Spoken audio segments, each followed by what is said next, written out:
Kagulat World, bumalik ang ating tennis prodigy. Alexandra Alex Ayala ay opisyal na nag-anunsyo ng kanyang pagbabalik sa international court matapos kumpirmahin na lalaro siya sa 2014 GM Macau Tennis Masters na gaganapin ngayong December 27, 28. Mismong si Alex ang nag-post ng balita sa kanyang Instagram story nitong Martes na agad nagpasabog ng saya sa mga fans. Ang Macau Tennis Masters ay isang exhibition event na kilala sa pagsasama ng mga top legends at rising stars ng tennis. Sa taong ito, tampok dito sina Lina at Conchita Martinez, kasama ang mga kabataang bituin tulad ni Mira Andreeva, Jack Draper, Shang Juncheng, at syempre, ang Pinay Pride na si Alex Ayala. Magiging 2-day exhibition ito na may best of 3 matches at special mixed doubles showcase. Perfect para sa mga fans na gustong mapanood ang mga future superstars bago magsimula ang bagong season. Para kay Alex, hindi lang ito simpleng tournament. Ito ay simbolikong comeback matapos ang matagumpay niyang 2025 run, kung saan pumasok siya sa top 50 ng WTA rankings at nakalaban ang ilan sa mga world-class players. Ang kanyang partisipasyon sa Macau Masters ay malaking oportunidad para ipakita sa mundo na handa pa rin siyang makipagsabayan sa pinakamagagaling. At mas pinalakas pa matapos ang maikling pahinga mula sa kompetisyon. Para naman sa Pilipinas, malaking bagay ang pagbabalik ni Ayala. Ang kanyang presensya sa international tennis scene ay nagdadala ng inspirasyon at pag-asa sa mga batang Pilipinong nangangarap makapasok sa world stage.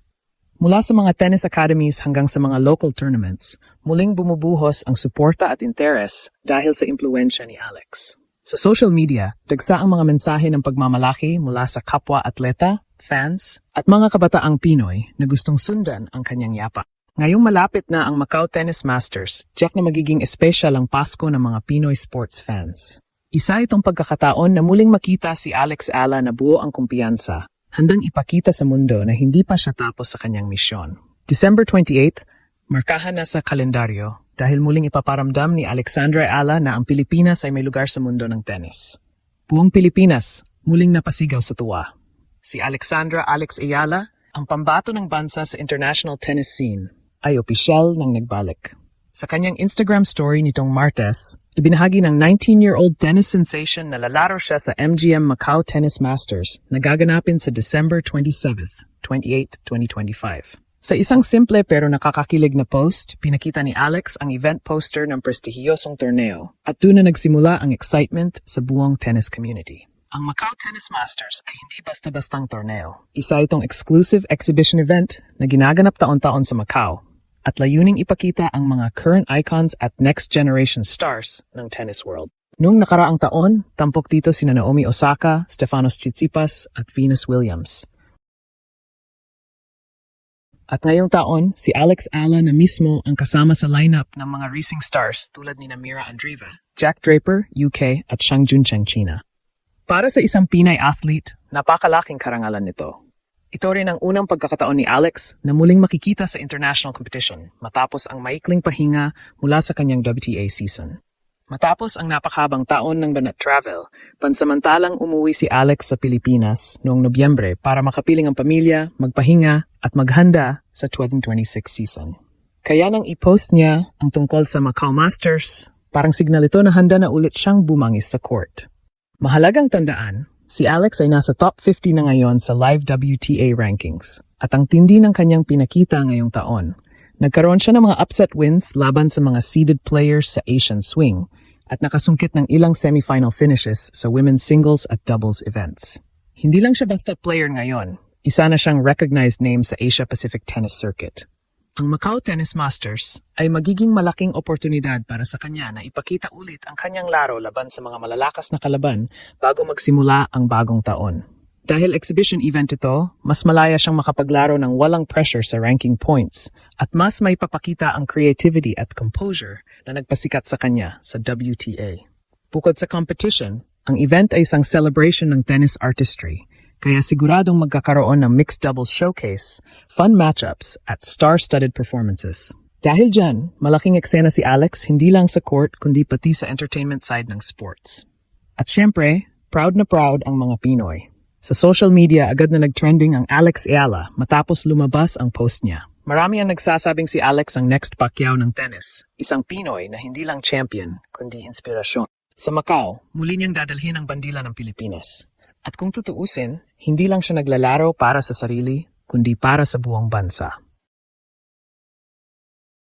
Habang papalapit ang MGM Macau Tennis Masters, kitang-kita sa mga posts ni Alexandra Ayala na punong-puno siya ng energy at kumpiyansa. Ipinakita niya sa kanyang Instagram stories ang mga behind-the-scenes training videos mula sa weight workouts hanggang sa court drills, hudyat na seryosong preparasyon ang ginagawa niya para sa event. Hindi na ito basta exhibition match lang para kay Alex. Ito ay pagkakataong ipakita sa buong mundo na kaya niyang sabayan ang mga top-tier athletes ng Asia at Europe. Ayon sa ulat ng Tennis Channel Asia, ang Macau Tennis Masters ngayong taon ay may temang Next Generation Rising, kung saan tampok ang mga batang superstars na kumakatawan sa kani-kanilang rehiyon. Ibig sabihin, si Alex Ayala ang magiging representative face ng Southeast Asia, habang sina Mira Andreeva at Zhang Juncheng, China, naman ang pangunahing mukha ng kanilang bansa. Isa itong malinaw na indikasyon na kinikilala na si Alex bilang global star, hindi lang basta promising player. Kung babalikan, ilang buwan na ring patok ang pangalan ni Ayala sa tennis world matapos niyang gulatin ang mga fans sa Asian Swing Tournaments kung saan tinalo niya ang mas mataas na seeded players mula Japan, France at Kazakhstan. Sa kanyang huling WTA outing sa Hong Kong Open, halos abutin niya ang quarterfinals bago matalo sa isang marathon match. Ngunit doon lalo siyang hinangaan dahil sa kanyang fighting spirit. Ngayon, sa Macau Tennis Masters, asahan lahat na mas relaxed pero explosive na Alex Ayala ang makikita. Dahil exhibition format ito, maari niyang ipakita ang kanyang flair, quick serves, baseline dominance, at smart tennis na matagal ng trademark ng Pinay Pride. Maging ang mga dayuhang fans ay excited. Sa mga forum at Reddit threads, madalas lumilitaw ang tanong, will Alex Ayala be the next Asian tennis breakout after Naomi Osaka? Sa Pilipinas naman, todo suporta ang mga kababayan. Sa mga sports pages at fan groups, laganap ang mga comments na proud Pinoy moment na naman. At Alex, dalhin mo ulit ang bandera sa international stage.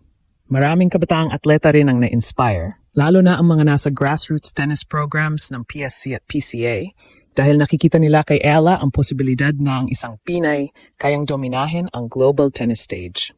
Hindi rin malayong mangyari na gamitin ni Alex ang event na ito bilang springboard papunta sa kanyang 2026 campaign, kung saan inaasahang lalahok siya sa mas maraming WTA 500 tournaments at posibleng makapasok sa Grand Slam qualifiers. Ibig sabihin, ang Macau ay hindi lang simpleng exhibition. Ito ay simula ng susunod na yugto sa kanyang karera. At kung tutuusin, sa bawat serve at forehand ni Ayala, bitbit niya ang pangarap ng milyon-milyong Pilipino na makakita ng unang full-blooded Pinay sa Grand Slam main draw. Sa Macau Tennis Masters, hindi lang siya babalik siya na mas matatag, mas kilala, at mas handang gulatain muli ang buong mundo.